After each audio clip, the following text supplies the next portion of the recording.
YTBC, what's the deal? So I'm gonna go out on a limb here, man, and say Joseph Parker is gonna fight Kubrat Pulev, and I believe that's gonna be the final IBF Eliminator match to fight whoever's gonna have that IBF title. Probably sure Anthony Joshua will still have it about time Pulev and Parker meet. Or you can throw in Eric Molina. I'm not sure. I know Molina went to Poland and beat Tomas Adamek for that IBF Intercontinental strap. So he might get thrown in the mix. I'm not really sure, but I know last time I checked, Chisora versus Pulev for one eliminator. Then the other one was Parker versus Takam. Okay, so just going out on a limb here and say that they're going to meet next. And from what I'm seeing right now, if you ask me right now, today, right now at this second, I'm going to go with Joseph Parker in that fight. He proved to me that he can do some different things in this fight. It wasn't a perfect fight against Takam. I mean, I'm not going to say he fought a perfect fight, but he showed me what he can do when he gets tired. And I'm all about, it's okay to see a guy fighting downhill. I mean, everybody looks like the next coming of Foreman, Frazier, Ali, Liston, Vitaly Klitschko. I mean, everybody looks like the next best thing when they're fighting downhill, beating guys in 3 or 4 rounds with explosive combinations and hooks and power shots. But what happens when things don't quite go your way? What happens when you get tired and you have to take 2 or 3 punches and come back with 2 or 3 punches, or you might take a round off using your jab, or you have to rest, or what happens in those type of fights, round 9, 10, 11, 12. So I was able to see that from Joseph Parker. Again, he didn't do everything perfect, but he did a lot of good things using his hand speed. He used the jab. He was feinting. He was using the feint. Tied up when he had to. He was tired a little bit down the stretch, but he knew how to fight tired. And a lot of guys don't know how to fight tired, man. They can't even keep their hands up to protect their chin and their temple because they're so damn tired. But he showed me some things in this fight, man. And I think out of all the upcoming guys, he is taking the best path in my opinion.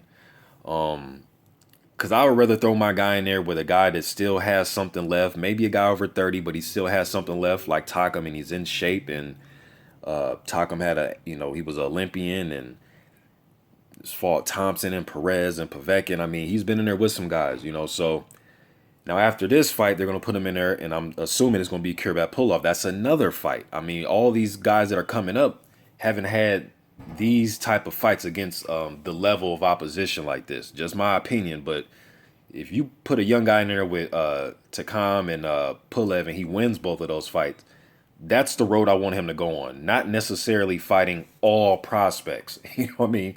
It's cool to fight 1 or 2 prospects that's trying to climb up the ranks like yourself because you guys are both young. You both want to climb the ranks.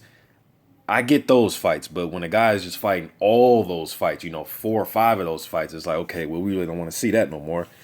So Kubrat Pulev, what does he bring to the table? The first thing I think of when I think of Pulev is jab, jab, jab. He has one of the best jabs in heavyweight division.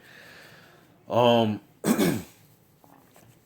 think if Parker can just slip the jab, stay away from trying to get into a jabbing contest with Pulev, because I don't think he has a better jab than him. That's just my opinion.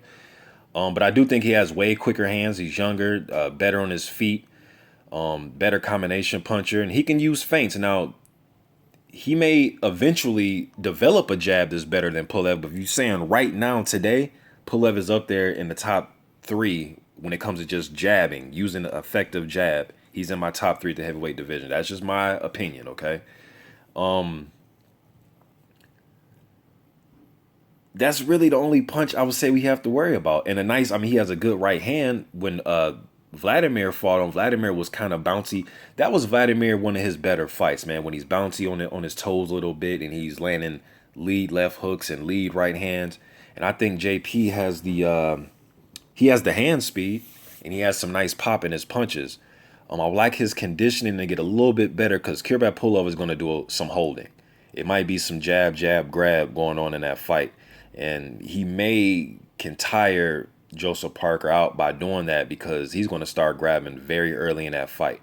And if he gets into a rhythm where he's, throwing 4 or 5 jabs at a time and he's effectively landing 2 or 3 of them every other time he does it and he grabs, he can probably get a decision win. So I think Parker's going to have to slip those jabs, land his combinations.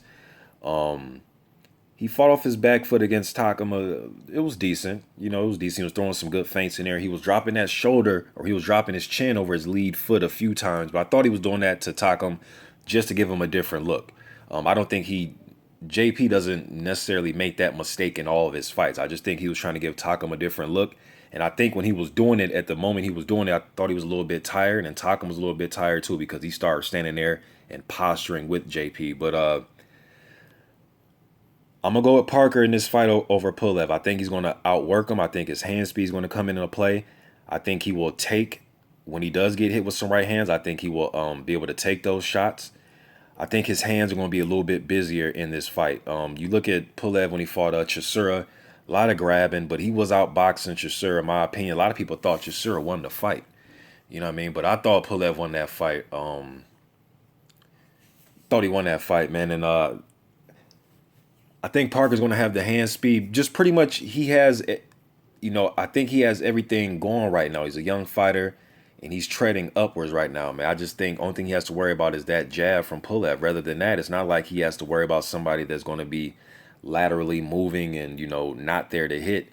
He just has to worry about slipping that jab. Or he can try to take away Pulev jabs by when he jabs, you jab. Because usually he doesn't come with a right hand. It's usually jab, jab, jab. He likes to work that jab, man.